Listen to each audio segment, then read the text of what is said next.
북미 정상회담을 앞두고 미국 뉴욕으로 시선이 몰리고 있습니다. 정영태 북한 연구소장, 민정훈 국립외교원 미주연구부 교수와 짚어보겠습니다. 두 분 안녕하십니까? 네, 안녕하세요. 김영철 북한 노동당 부위원장이 뉴욕으로 출발했습니다. 일단 폼페이오 국무장관과 만난다고 합니다. 소장님, 김정은 위원장의 친서를 갖고 갔을까? 이것도 참 궁금한 대목인데 어떻게 보십니까?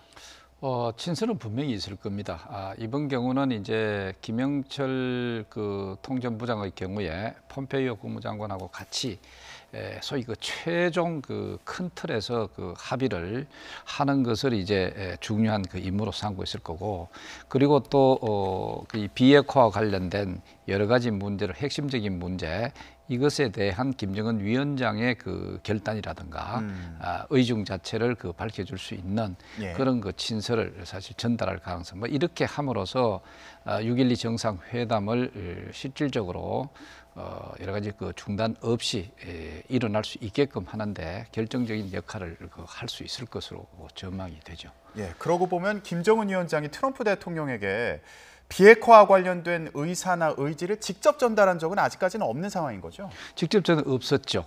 그러나 이제 지난번에도 폼페이오 국무장관하고 그다음에 또 김영철 통전부장하고 사실 폼페이오 국무장관 평양을 방문해가지고 둘이 이제 1대1로 그래서 대담을 하고 협상을 하고, 그다음에 직접적으로 또 폼페이오 국무장관이 김정은 위원장을 만났더랬죠. 그래 만났으니까 거기에 또 폼페이오 국무장관을 통해서 김정은 위원장의 여러 가지 말을 전달했을 그런 가능성은 있으나, 그러나 공식적으로 이런 서류 행위를 통해 가지고 직접적으로 트럼프 대통령한테 의사라든가 결정 자체를 전달하는 것은 처음이라고 봐야 되겠죠. 예. 그렇다면 이 김영철 부위원장이 트럼프 대통령을 직접 만날 가능성도 있을까? 어떻게 보십니까? 만날 가능성이 있다고 보고 있습니다. 소장님 말씀하신 것처럼 특사의 성격을 띠고 있다면, 물론 이제 뉴욕으로 이제 미국을 방문하긴 하지만, 이제 뉴욕에서 폼페이오 장관과 이제 최종 협의를 하고, 그리고 여기까지 왔기 때문에 이제 워싱턴 D.C.로 가서 이제 트럼프 대통령 만날 가능성이 있지 않은가 좀 보고 있습니다. 교수님 정리를 잘 해주셨는데요. 거기 하나만 덧붙이자면, 이제 트럼프 대통령이 북미 정상회담을 취소를 갑자기 했지 않습니까? 그리고 나서 이제 그 이후로 적대적인 행위, 이런 분노에 대해서 이런 성향을 할 수가 없다. 그래서 이제 김계관 제1부상의 명의로 이제 북한에서 그렇지 않다, 우리는 회담할 의지가 있다 얘기를 했습니다. 그렇지만 그때 나온 얘기가 뭐였냐면 격이 맞지 않는다는 거죠. 그러니까 미국 쪽에서는 트럼프 대통령이 친서를 보냈지만 북한 쪽에서는 제일 부상이 어떤 답변을 했기 때문에, 물론 이제 위임을 받았지만 그런 부분에서 격을 맞추기 위해서 나왔던 얘기가 특사가 파견되거나 아니면은 편지를 보낼 것이다. 김 위원장이 직접 보낼 것이다. 이런 부분이 있었거든요. 그래서 가장 현실적으로 볼 수 있었던 것이 폼페이오 국무장관이 2번 방북을 했고, 그렇기 때문에 한 번 정도는 이제 김영철 통전부장이 방문해야 되지 않느냐. 그리고 갈 때 이제 특사면서 친서를 갖고 가는 게 가장 현실적으로 가능하지 않겠나, 이런 부분이 있습니다. 그렇기 때문에 친서를 가져갔다면 특사 가서 전달하는 것이 가장 적절할 거라고 보고요. 그렇기 때문에 큰 틀에서 이제 조율이 됐고, 물론 이제 뉴욕에서 만나기 때문에 이제 판문점 실무회담의 결과를 가지고 이제 두 최고위급 인사가 이제 최종적으로 조율하는 그런 과정을 거치겠지만, 그 부분에서 어느 정도 이렇게 굉장히 부정적인 결과만 나오지 않는다면 이제 잘 마무리를 하고 이제 김영철 통전부장이 트럼프 대통령 만날 가능성이 있지 않은가, 이렇게 보고 있습니다. 그리고 이게 장소와 관련해서는 어제부터 계속 나온 궁금증인데, 워싱턴이 아니라 뉴욕에서 만나는 이유는 뭘까? 이건 어떻게 봐야 될까요? 그래서 그 부분에 대해서는 이제 가장 현실적으로 이제 대북 제재 부분에 있어서 현실적으로 가장 좀 적절한 게 아니고 보고 있습니다. 일단 김영철 통전부장이 미국의 독재 제재를 받고 있기 때문에, 미국의 독재 제재를 받으면 미국 입국이 불어대고 또 미국 내 계좌가 동결이 됩니다. 그렇기 때문에 사실 일시 면제를 해줘가지고 김영철 통전부장이 이번에 방미를 하게 되는데요. 일단 미국 내에서 이제 유일하게 이제 북미 채널이 유지되는가 뉴욕입니다. 뉴욕에 유엔 대표부가 있기 때문에 거기에 우리나라 대표부도 있고요, 미국 대표부도 있고 또 북한 대표부도 있습니다. 그렇지만 이제 북한의 어떤 외교관들이 대북 제재 받고 있기 때문에 뉴욕에서 행동 반경이 제한돼 있는 것이죠. 그렇기 때문에 그 어쨌든 간에 그 행동 반경이 제한이 돼 있어도 뉴욕에서는 이제 그 어느 정도 이제 활동할 수 있기 때문에 그런 면을 고려했을 때 아무래도 정치적 상징성이 큰 워싱턴 DC보다는 뉴욕 방문을 통해서 비자 발급도 용이하고 또한 또 북한 쪽으로 본다면 일단은 그 김영철 통전부장이 그 폼페이오 국무장관과 어떤 회담 결과를 뭐 전문을 보내야 될 거 아닙니까? 예. 그 정보도 없고 그러려면은 아무래도 대사관이나 영사관이 있어야 되는데 미국 측이 그게 없단 말이에요. 그래서 이용할 수 있는 것이 유엔 대표부, 그러니까 북한의 대표부이기 때문에 그러한 부분을 고려해서 다각적으로 고려해서 이제 뉴욕으로 입고 가는 게 아닐까 이렇게 생각하고 있습니다. 예, 여러 가지 현실적인 측면을 고려했다는 말씀이시죠. 거기에서 예. 또 우리가 조금 더 보탠다면은 사실상 이게 지난 12일 날 그 폼페이오 국무장관하고 그다음에 그 김영철 통전부장하고 싱가포르에서 사실 그 실무를 협의하기 위해 가지고 만날 것을 그 일단 약속이 돼 있는 상황이었죠. 그런데 그것이 이제 실질적으로 통전부장 저 김영철이 나타나지 않고 또 사실 이 결과 때문에 그 트럼프 대통령이 상당히 화를 내면서 또 물론 이제 최선희 국장이 뭐 직접적으로 좀 비난하는 어떤 그런 것도 영향을 입었겠지만 실질적으로 그 당시로는 이런 실무 협상을 해야 되는데 나타나지 않았다는 것이죠. 자, 그러면 그것에 대해 가지고 이제 이번에 그 뉴욕에서 하는 것도 단순히 이제 그 김정은 위원장의 특사 형식의 것이라고 보다만 사실 폼페이오 장관은 최종적으로 6.12 정상회담을 위한 뭐 의제 큰 틀에서 의제를 조율한다든가 하는 실무 협상적인 어떤 성격을 갖는다. 예. 이렇게 본다면은 오히려 그 워싱턴에서 직접 만나는 것보다는 뉴욕에서 만나서 소위 그 싱가포르에서 만나는 것과 마찬가지로 그런 실무 협상을 하고 예. 거기에서 상당한 정도의 뭐 합의라든가 그런 일질점을 사실 갖게 될 경우에 더 나아가 가지고 다시 또 김영철 통전부장은 또 그 워싱턴을 방문해서 트럼프 대통령을 만날 가능성 뭐 이런 식의 그 특성도 좀 있는 것 같아요. 그래서 이번 경우는 단순히 특사단과 같은 소위 그 김정은 위원장의 특사단과 같은 그 성격을 조금 더 넘고 실무적인 성격을 지니고 있다. 이렇게 보는 게 좀 좋을 것 같습니다. 그렇다면 지금 판문점에서도 협상이 진행 중이지 않습니까? 그렇죠. 이 협상이 아직 뭐 어떻게 진행되고 있는지는 모르겠습니다만 마무리가 안 됐을 수도 있는데 뉴욕으로 먼저 출발을 한 이 상황은 어떻게 봐야 될까요? 그러니까 이제 사실상 이제 그 국무장관, 미 국무장관하고 폼페이오 국무장관하고 그다음에 김영철 통전부장 여기에서는 그야말로 이제 큰 틀에서 뭔가 결정을 하는 그런 형태로 갑니다. 예를 들면 사실상 6.12 정상회담을 할 것인가 말 것인가 그리고 또 그 장소는 어떻게 할 것인가 그러면서 또 비핵화라고 하는 어떤 진정성적 김정은 위원장의 뜻이 무엇인가 그럼 그것을 하기 위해서 크게 어떤 방식으로 하는 것이 좋은가 하는 큰 틀에서 이것을 이제 어느 정도 확인하는 그런 그 실무 협상이 될 것 같고 그러나 이제 지금 판문점에서 열린 것은 성김 그 대사라든가 최성해 그 부위원장 부상하고 같이 지금 하는 것은 그야말로 좀 더 그 실무적 디테일한 그런 형태에서 여기에서 지금 협상을 한다. 이렇게 보면 큰 틀림이 없을 것 같습니다. 그러나 이제 여기에서도 판문점에서도 미북 양 대표단들이 뭔가 이게 아주 빠르게 그것을 이제 결론을 도출해 낸다면은 그것이 바로 또 김영철 그 통전부장한테 또 연결이 되고 또 미 당국에 연결이 되고 해서 그렇다면 이 절차가 굉장히 매끄럽게 갈 수도 있다. 그렇지 않고 만약에 판문점에서도 좀 디테일한 그런 차원에서도 좀 삐걱거린다든가 거기서 뭔가 합의점을 찾지 못했을 때 사실은 그 김영철 통전부장이 지금 뉴욕을 통해서 워싱턴을 방문하는 그 자체가 상당히 희석될 수밖에 없는 그런 상황이다 이래 볼 수가 있는데 그러나 전반적으로 이렇게 양쪽에서 이래 움직이는 거 보면은 아마 큰 틀의 전체적인 어떤 의미에서는 상당히 그 합의에 좀 도달한 것이 아닌가 그래서 좀 더 구체적이고 그리고 또 그 시점 그런 차원에서 정리하는 그런 수순으로 지금 보는 것이 좋겠다 이런 생각이 듭니다. 하나 말씀드리면 지금 잘 정리해 주셨고요. 그러니까 그 판문점하고 이제 그 뉴욕은 시차가 있습니다. 시차가 있기 때문에 오늘 똑같은 30일이라고 해도 여기서 일어나는 일이 빠른 것이죠. 그래서 이제 판문점 회담이 오늘까지 해서 어느 정도 큰 윤곽을 잡고 어느 정도 잘 정리가 된다면 선생님 말씀 것처럼 그러면 그 결과가 이제 내일 이제 그 우리 시간으로 내일 그 뉴욕에서 두 분이 만날 때 이제 어느 예. 정도 다 이제 보고가 되는 것이죠. 그렇기 때문에 이제 싱가포르에서도 어느 의전이나 경호에 대해서도 큰 틀에서 그 얘기가 다 들어와 있을 것이고 판문점에서도 어느 정도 어디까지 의제 조율됐는가에 대해서 얘기가 들어올 테니까 그 부분을 가지고 이제 그 최고위급들이 만나서 이제 최종적으로 조율하고 이제 확인하는 그런 절차가 남은 게 아닌가 이렇게 보고 있습니다. 예, 그러니까 결국 동시에 진행되고 있는 여러 가지 협상장의 내용들이 다 긴밀하게 주고 받아지는 것이 아니냐 이런 말씀을 해주신 건데 그러면 폼페이오 장관과 관련된 얘기 좀 해보도록 하겠습니다. 폼페이오 장관이 이전에 CVIG를 약속했다. 그러니까 완전한 비핵화와 더불어서 체제 보장까지 포함된 내용을 새롭게 약속을 했는데 이걸 의회에 제출해서 조약으로 만들겠다. 이렇게 얘기했다는 내용이 또 전해지고 있습니다. 이게 어떤 의미가 있는 건가요?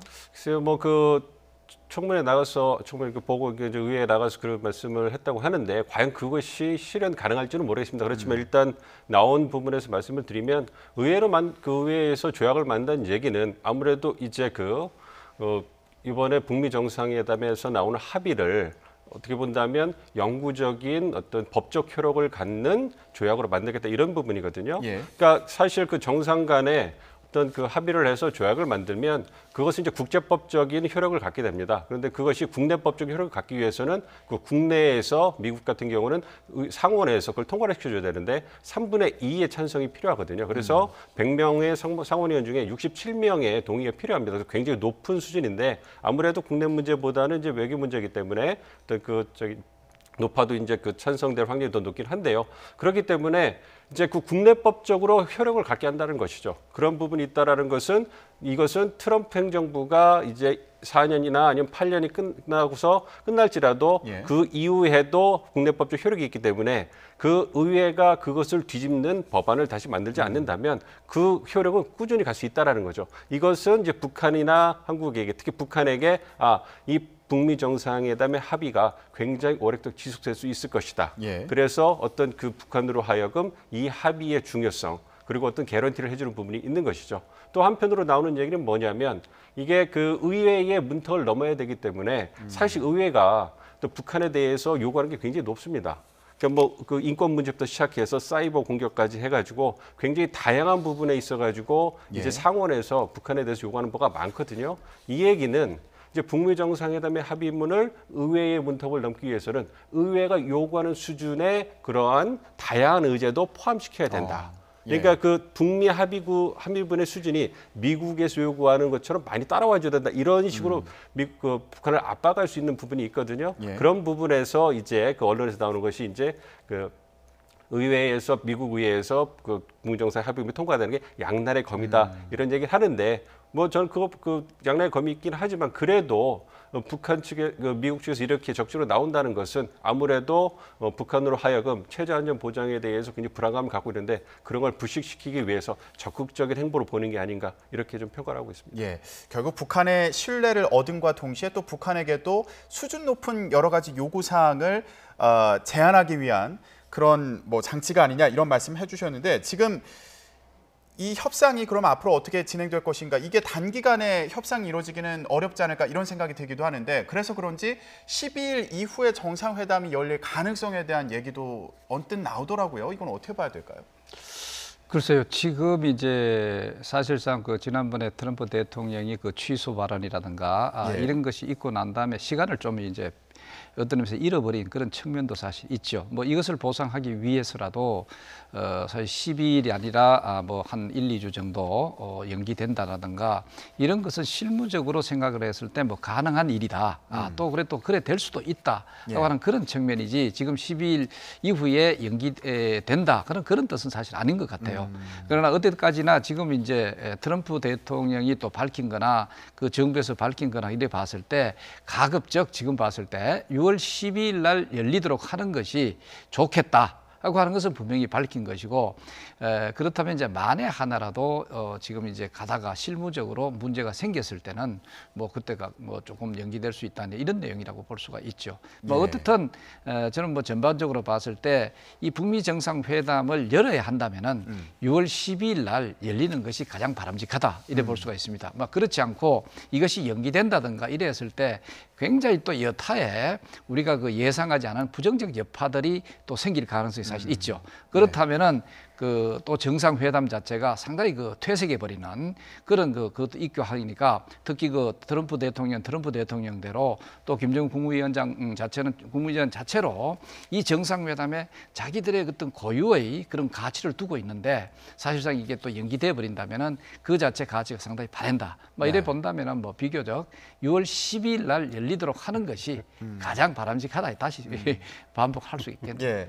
아무래도 백악관 대변인 그 발언에서 이런 질문이 나온 건데 북미 정상회담이 다음 달 12일에 열리든 아니면 어떤 이유로 인해서 이후에 열리든 간에 우리는 준비가 돼 있다 이렇게 얘기했습니다. 어떻게 해석해야 될까요? 사실 그 트럼프 대통령이 북미 정상회담 취소 서한을 그 작성해서 보내기 전까지는 큰 틀에서 북미 간의 정상회담 하는 것에서는 그 어느 정도 둘의 의지가 있고 그래서 판을 깨지는 않을 것이다 이렇게 좀 생각을 하고 이제 모든 분석을 했었는데 트럼프 대통령이 선을 날리면서 사실 그 판을 깰 거라고는 생각을 하지만 너무 세게 흔들다 이것을 북한이 잘못 받으면 어떡할까 이런 걱정이 있었어요. 그랬는데 이제 북한이 잘 받음으로 해서 이제 판이 유지가 됐는데 또 그렇게 한번 경험을 하다 보니까 아무래도 이제 그 샌더스 대변인 입에서 이제 그 준비되고 있고 남북 그 북미 정상회담이 열릴 것이지만 어떤 좀 더 늦게 열릴 수 있다 이런 부분을 얘기를 하니까 아무래도 신경이 쓰이긴 합니다. 그렇지만 제가 생각할 때도 이게 언급이 나온 것은 어떤 잃어버린 어떤 힘겨루기 때문에 어떤 잃어버린 시간 때문에 어떤 조율하는 데에서 시간이 부족한 부분을 어떤 염두에 두고 어떤 연기될 가능성을 얘기한 것이지 어떤 뭐 힘겨루기라든지 북한에 대한 경고라든지 이런 부분은 아니라고 보고 있습니다. 그렇기 때문에 소장님 말씀하신 것처럼 될 수 있으면 북미 간에도 어떤 예정된 6월 12일에 어떤 정상회담 하려고 노력하지 않을까.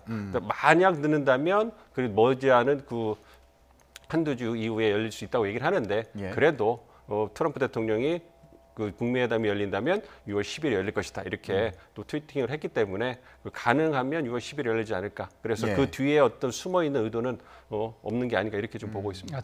거기도 똑같이 잡은 보탠다면은 아마 그 트럼프 대통령은 그 정상회담 자체에서 그 진위가 상당히 그 묻어 있다 이래 볼 수가 있죠. 그러니까 과정적으로 시간이 좀 걸려서 연기된다 손 치더라도 그게 너무 신경을 쓰지 마라.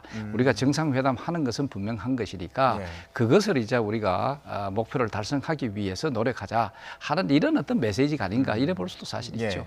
지금 뭐 이런 협상 상황과 관련해서 우리 청와대에서도 협상이 잘 진행되고 있는 것으로 알고 있다 이런 입장을 밝혔습니다. 근데 지금 아무래도 내용은 다 공유하고 있지 않을까 이런 생각이 드는데 한 발 떨어져서 바라보는 그런 상황으로 보이기도 하거든요. 우리 정부에서요. 어떻게 볼 수 있을까요? 아니 뭐 우리 정부에서 한 발 떨어져서 생각한다기보다는 지금 이제 단계는 이번에 북미 정상회담입니다. 북미 정상회담이 그것을 비핵화를 주제로 해서 지금 벌어지고 있는 상황이니까 우리 정부 입장에서는 그것이 성공적으로 잘 매끄럽게 진행이 될 수 있도록 그 입장을 취하는 것이 가장 뭐 정상적인 것이고 또 바람직한 것이라고 볼 수가 있죠.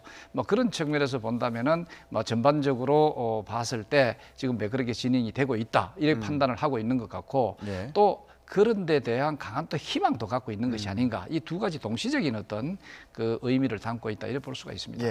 남북 간에는 이제 6월 1일에 고위급 회담이 예정이 되어 있습니다. 뭐 명단을 다시 주고받았는데 북측 인사에는 변함이 없다고 합니다.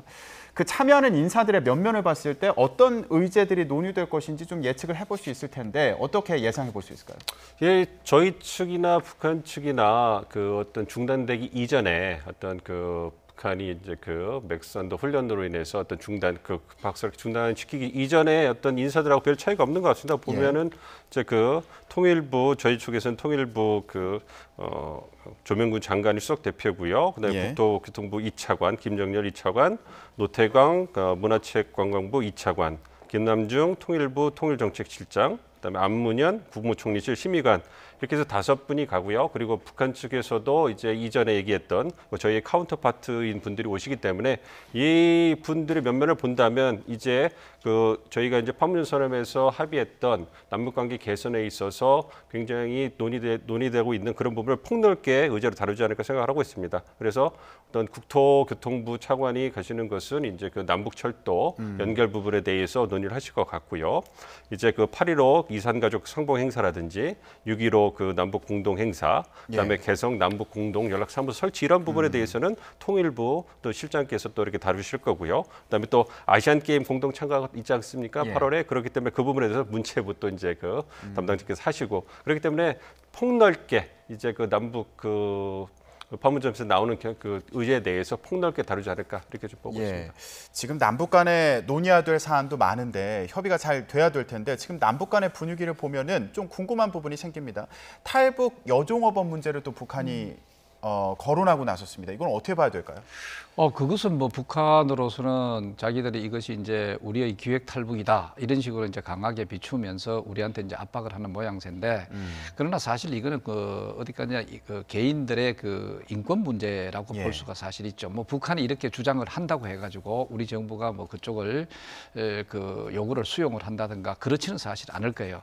자, 그래서 우리가 통일부에서 밝힌 것이 뭐냐? 그것은 직접 대화에 들어가서 북한을 우리 어떤 실정이라든가 그 전체를 우리가 잘 설명을 함으로써 해결을 될 수 있을 것이다 하면 상당히 그 긍정적으로 지금 보고 있습니다. 그리고 또 북한 역시도 이런 것을 강하게 했는데 모든 것은 그렇지 않습니까? 누울 자리를 보고 다리를 뻗으라고 하는 그건데 사실 북한도 누울 자리를 대략 알고 있죠. 알고 있는 상황이지만 그러나 또 자기들이 카드를 주는 입장이니까 예를 들면 남북 이산가족 상봉 행사 이건 나름대로 자기들은 이걸 하나의 떡이라고 생각을 하거든요.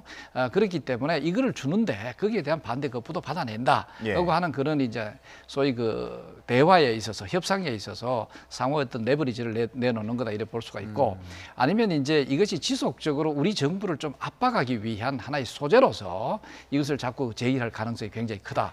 그렇기 때문에 우리 정부로서는 지금까지도 지금 잘 유지하고 있는 것이 뭐냐 하면은 이것은 거의 개인 인권적인 문제고 근데 쉽사리 이것을 요구한다고 해서 그런 것을 수용하는 그것은 아니다는 분명히 하고 있습니다. 그렇기 때문에 이러한 원칙을 잘 견지를 한다면은 여타의 어떤 그런 요구는 좀 희석시켜 가면서 또 그 설득도 해 가면서 이루어 나갈 수 있을 것 같습니다. 전반적으로 봤을 때 북한 이거 하나 가지고 다른 여타의 어떤 그 대화라든가 이런 건 깰 수가 없다는 것은 분명합니다. 왜 그러냐면은 남북한 관계에 대해서는 우리도 물론 상당히 그 필요성을 인식하고 있지만 그보다는 북한이 더 강하게 지금 인식하고 있다 볼 수가 있죠.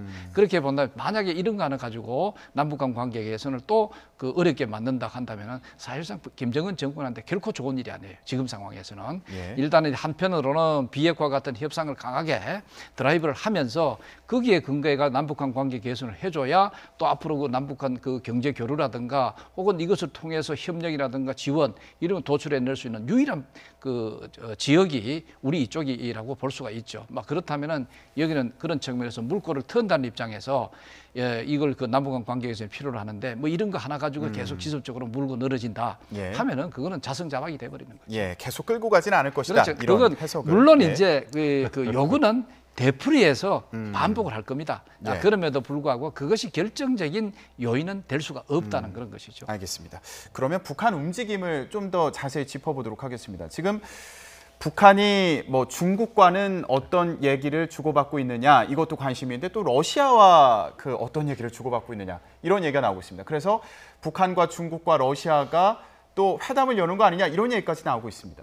어떻게 봐야 될까요? 글쎄요, 그렇게까지 가겠습니까? 지금 협상의 판이 북미 정상회담을 앞두고 잘 알려진 것처럼 이제 트럼프 대통령이 이제 취소 결정이 간 데 있어 여러 가지 요인이 있겠지만 그중 가장 유력하게 제기되는 것이 이제 북한이 이제 중국을 뒤에 등에 업고 이제 자신을 플레이한다, 좀 자신을 가지고 놀라고 한다 이런 부분에 있어서 협상 주도권을 뺏긴 것에 대해서 굉장히 불쾌하게 생각하고 어떤 협상의 달인으로서 협상가로서 판을 크게 흔듦으로써 이제 주도권을 뺏어왔단 말이에요. 그렇기 때문에 북한 입장에서도 이제 북미 정상회담을 성공적으로 마치고 이제 경제 제재라든지 사회적 경제 건설을 위해서 이제 하나하나 나가기 위해서 중국의 역할이 필요하긴 하지만 예. 지금 단계에서는 뭐 그것도 공식적으로 어떤 중국과의 어떤 적극적 협력을 얘기할 수 있는 상황은 아니거든요. 그리고 러시아를 만나는 것은 이제 중국과 마찬가지로 그 북미 정상회담을 성공적으로 마치고 나서 이제 그 경제 발전이라든지 그런 부분을 위해서 러시아와 어떻게 협력할 수 있는가. 뭐 잘 알려진 것처럼 뭐 대북 제재가 진행됐을 때 사실 북한이 또 기댈 수 있었던 부분이 중국과 러시아였기 때문에 그런 부분에서 이제 그 얘기를 하는 것이지 뭔가 지금 언론에서 나오는 것처럼 일부 언론에 나오는 것처럼 뭐 북한과 중국과 러시아가 붙어서 새로운 뭐 냉전 구도가 형성되는 거 아니에요? 그건 아니라고 봅니다. 지금 예. 그런 상황도 아니고요. 그렇기 때문에 굉장히 조심스러운 상황이고 그렇지만 뭐 북한 측으로도 여전히 이제 그 북미 정상회담 후에 어떤 일어날 일들에 대해서 이제 준비를 해야 되기 때문에 그러한 준비 일환으로 러시아와 접촉하는 게 아닌가 그렇게 좀 보고 있습니다. 러시아 외무장관이 이제 평양을 방문한다고 하는데 앞으로 뭐 경제 제재가 해제된다거나 이후의 상황을 대비한 것으로 보인다 이렇게 말씀해 주셨고요. 알겠습니다. 지금 동시다발적으로 진행되고 있는 남북미 사이의 대화, 한반도 평화체제 구축에 중요한 기반이 되길 바라겠습니다. 오늘 말씀 여기까지 듣겠습니다. 두 분 고맙습니다.